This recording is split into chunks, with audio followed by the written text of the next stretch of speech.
आप सभी प्यारे दोस्तों का हार्दिक स्वागत व अभिनंदन। मैं आशा और उम्मीद कर रहा हूं कि आप सभी स्वस्थ होंगे, मस्त होंगे, निरंतर अपनी तैयारी के अंदर व्यस्त होंगे। आज हमारी राजस्थान की वन संपदा व वनस्पति संबंधी चौथी क्लास है। आज का हमारा पहला क्वेश्चन, राजस्थान में घास के मैदान या चारागाह को क्या कहा जाता है?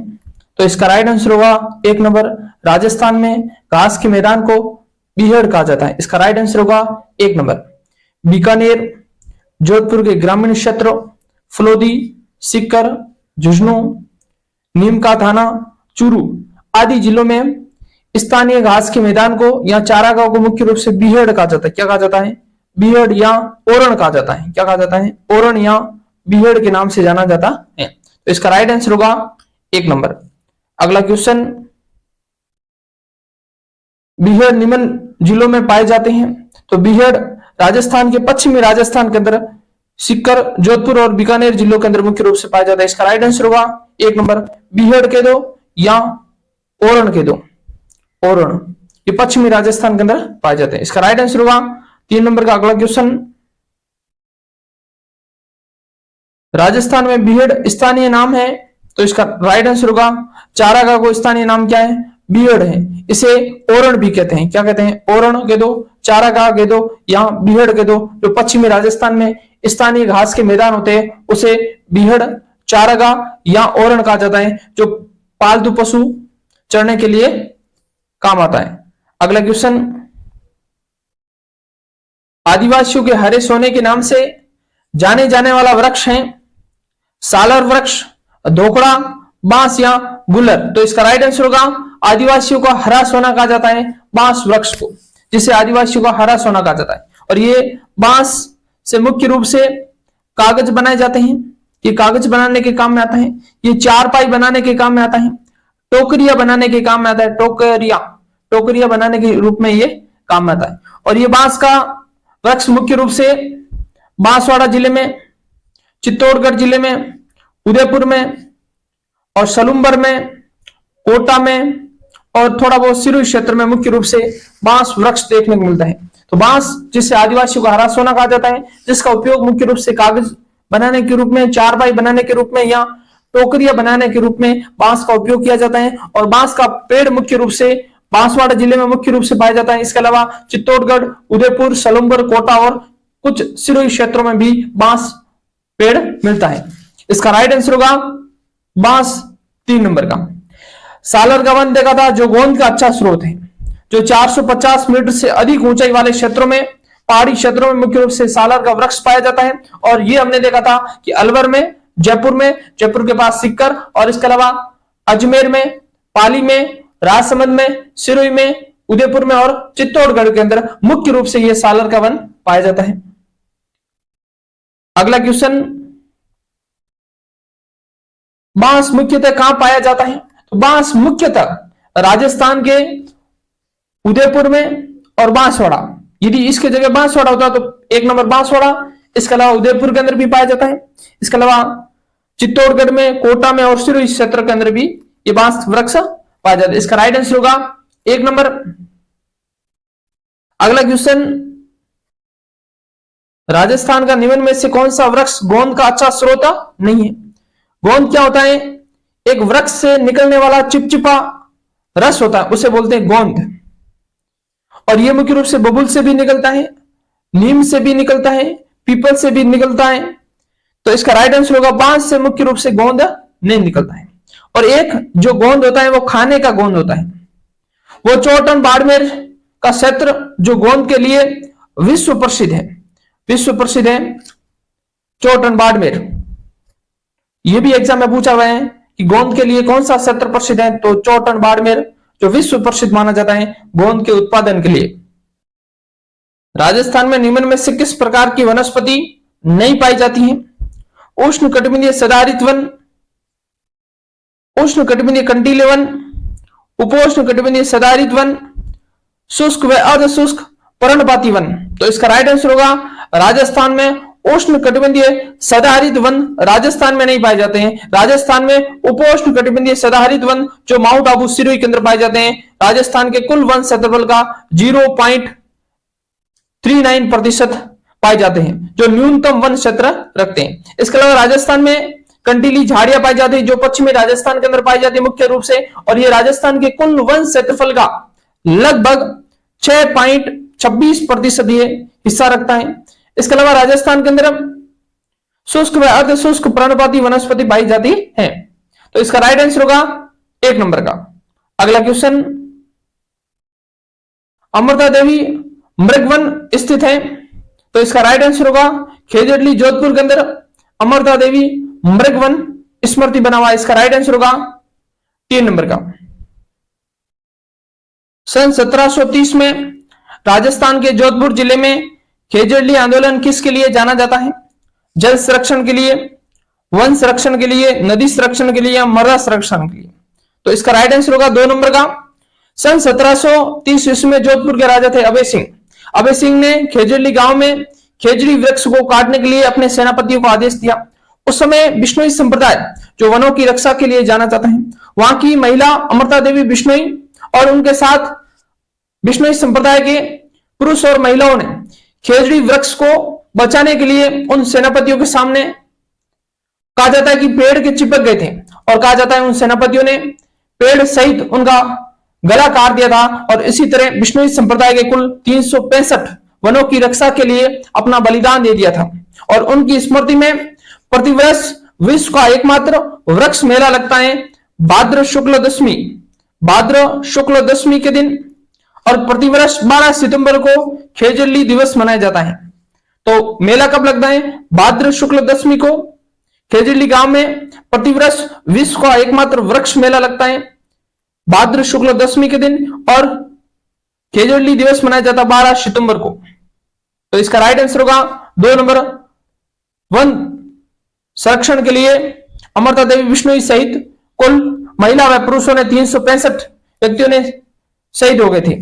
अगला क्वेश्चन, अमृता देवी की स्मृति में खेजड़ली शहीद मेला कब लगता है? तो इसका राइट आंसर होगा भाद्र शुक्ल दशमी। भाद्र शुक्ल दशमी इसका राइट आंसर होगा 4 नंबर। और विश्व खेजड़ली दिवस कब मनाया जाता है? 12 सितंबर को मनाया जाता है। अगला क्वेश्चन,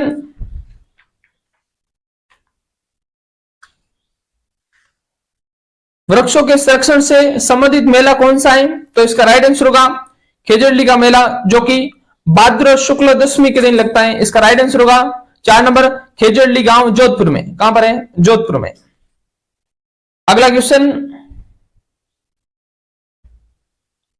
राजस्थान के कौन से समुदाय के लिए वन एवं वन्य प्राणी संरक्षण उनके धार्मिक अनुष्ठान का भाग बन गया है? तो इसका राइट आंसर होगा बिश्नोई संप्रदाय। अगला क्वेश्चन,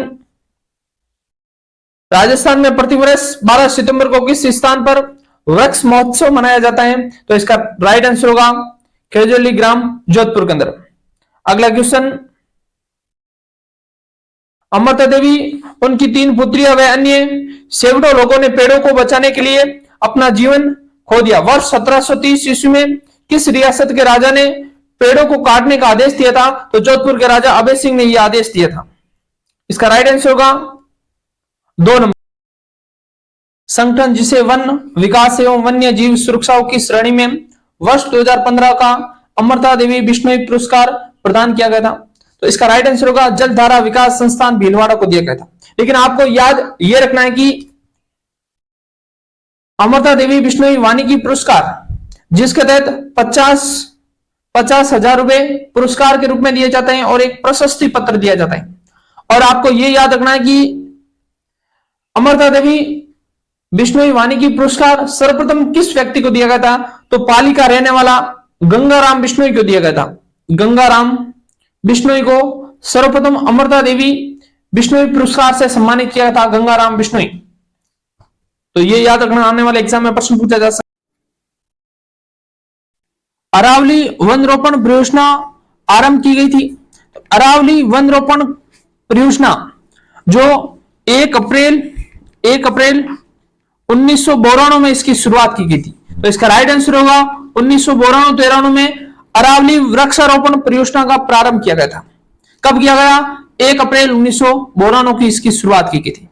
अब पूछा जाता है कि इसका किस उद्देश्य के साथ इसकी शुरुआत की गई थी? इसका मुख्य उद्देश्य यह था कि अरावली पर्वत श्रृंखलाओं के अंदर वनों के पुनर्वास पर आधारित ये योजना है। अर्थात अरावली क्षेत्र में मुख्य रूप से अधिकांश वन उन्हें उगाने के लिए इस योजना की शुरुआत की गई थी 1 अप्रैल 1992 को। अब प्रश्न पूछा जाएगा राजस्थान में कितने जिलों में ये योजना शुरुआत की गई थी? तो ये राजस्थान की कुल 10 जिलों में प्रारंभ की गई थी। अगर पूछे कि अरावली वृक्षारोपण कार्यक्रम शुरुआत कब हुई, तो आपका आंसर होगा 1 अप्रैल 1992 में शुरुआत हुई थी। कितने जिलों में संचालित की जा रही है राजस्थान के, तो आपका आंसर होगा 10 जिले में। अब प्रश्न आपसे यह भी पूछा जा सकता है कि वे 10 कौन कौन से जिले हैं, तो आपका आंसर होगा अलवर जिला, अलवर में, जयपुर में, सीकर में, यह भी प्रश्न पूछा हुआ है, सीकर में और झुंझुनू में।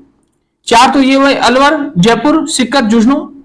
इसके अलावा Nagaur,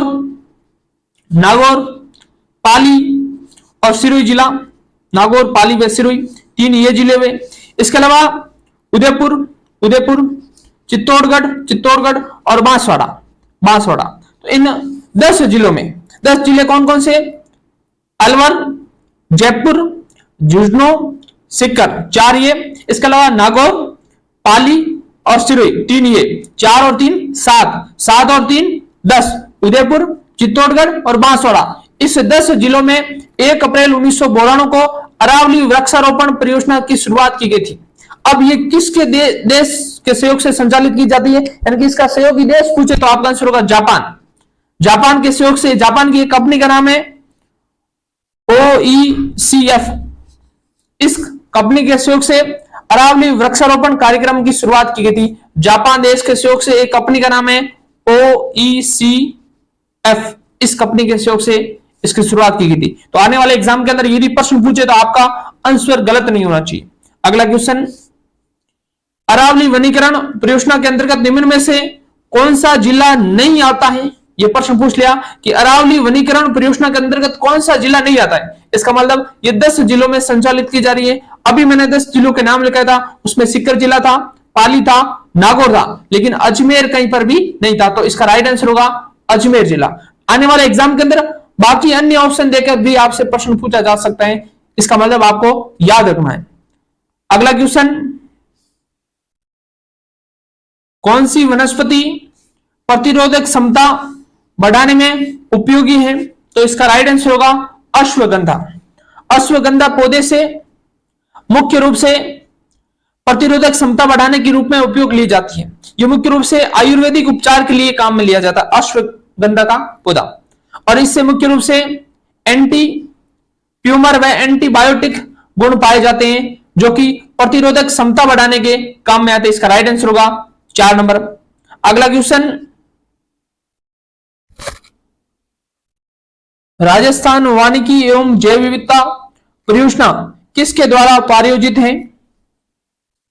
Asian development bank, world bank. तो इसका राइट आंसर होगा 4 नंबर का जापानीज इंटरनेशनल कोऑपरेशन एजेंसी, यानी कि जापान इंटरनेशनल कॉरपोरेशन एजेंसी के द्वारा राजस्थान, इसे बोलते हैं जाइका, इसके आर्थिक सहयोग से राजस्थान में वानिकी एवं जैव विविधता परियोजना संचालित की जा रही है। इस परियोजना की शुरुआत अप्रैल, इसका प्रथम चरण है, यानी कि इसके 2 चरण थे। राजस्थान वानिकी एवं जैव विविधता परियोजना के कितने चरण थे? 2 चरण थे। इसका पहला चरण, यानी कि आने वाले एग्जाम के अंदर आपसे प्रश्न पूछा जा सकता है, राजस्थान वानिकी एवं जैव विविधता परियोजना का प्रथम चरण अप्रैल 2003 से लेकर जुलाई 2008 तक चला था। जुलाई 2008 तक चला था, इसका प्रथम चरण चला था। उसके बाद में इसका दूसरा चरण 2011-12 से लेकर 2018-19 तक था, लेकिन इसे बढ़ाकर 2023-24 तक कर दिया गया, यानी कि 2011 से लेकर 2024 तक इसका सेकंड चरण चला था। इस सेकंड चरण के तहत इसका मुख्य उद्देश्य, यह भी प्रश्न पूछा जा सकता है कि इसका मुख्य उद्देश्य क्या था? राजस्थान वानिकी एवं जैव विविधता परियोजना का मुख्य उद्देश्य क्या था? तो इस परियोजना के अंतर्गत वृक्षारोपण कार्यक्रम, वृक्षारोपण कार्यक्रम, ये इसका एक उद्देश्य था। ये आपसे प्रश्न पूछा जा सकता है एग्जाम में, यानी कि इसका वृक्षारोपण कार्यक्रम एक इसका उद्देश्य था। इसके अलावा जैव विविधता संरक्षण का कार्यक्रम, जैव विविधता संरक्षण।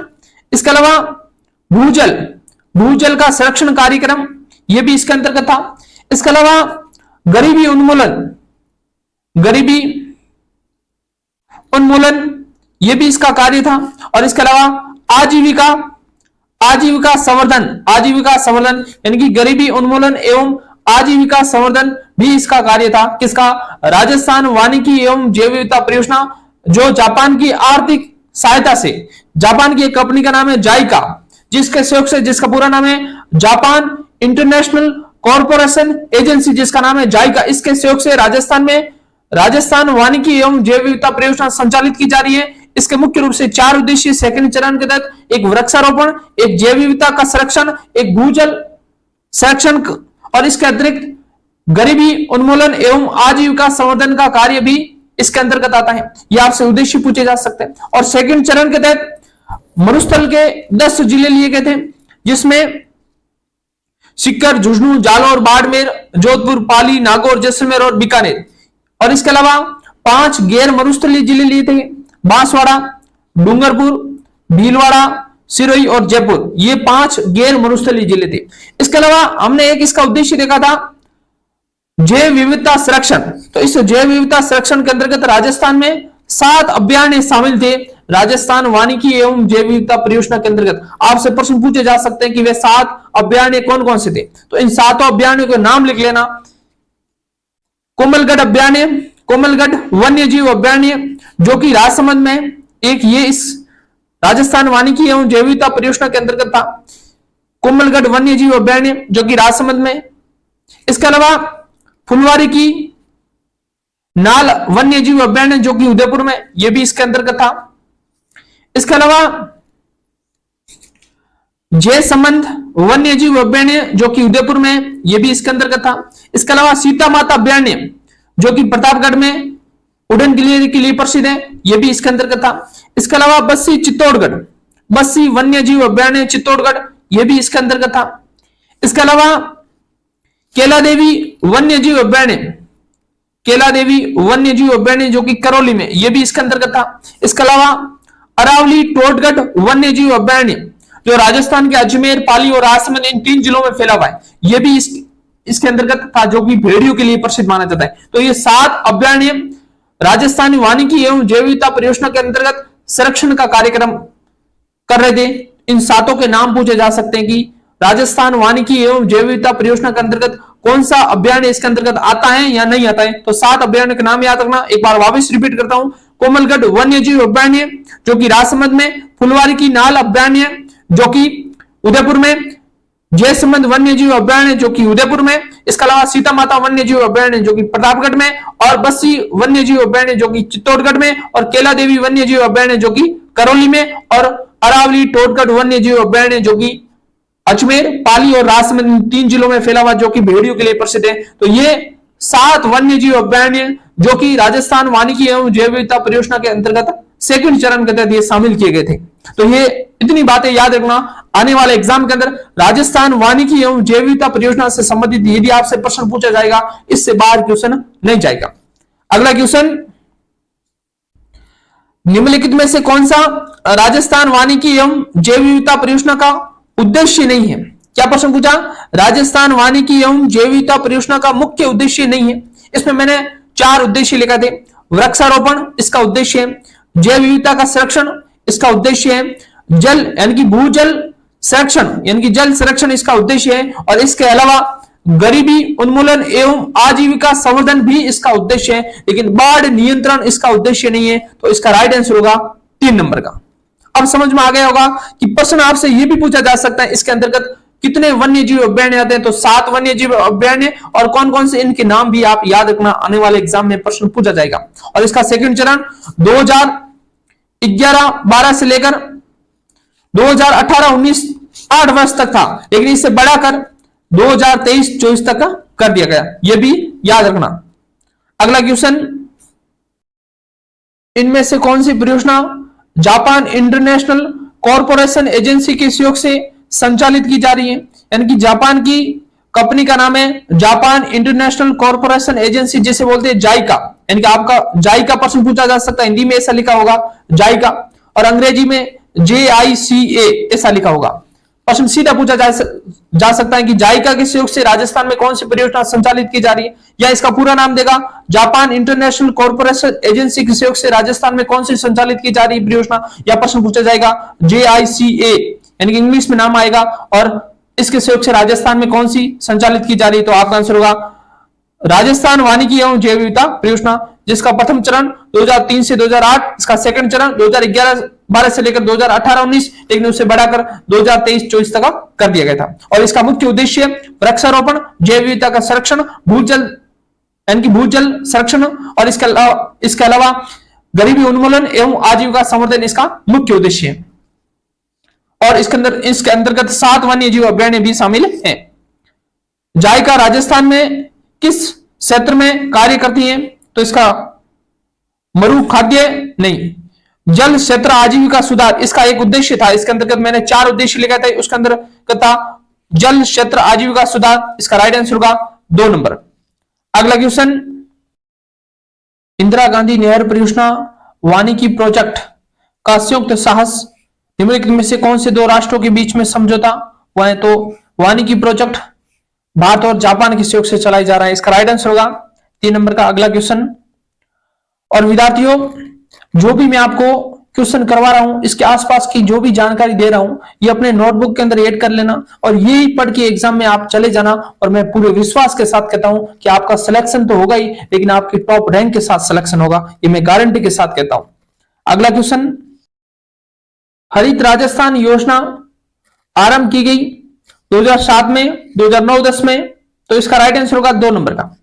हरित राजस्थान योजना राजस्थान सरकार के द्वारा 18 जून 2009 को प्रारंभ की गई थी।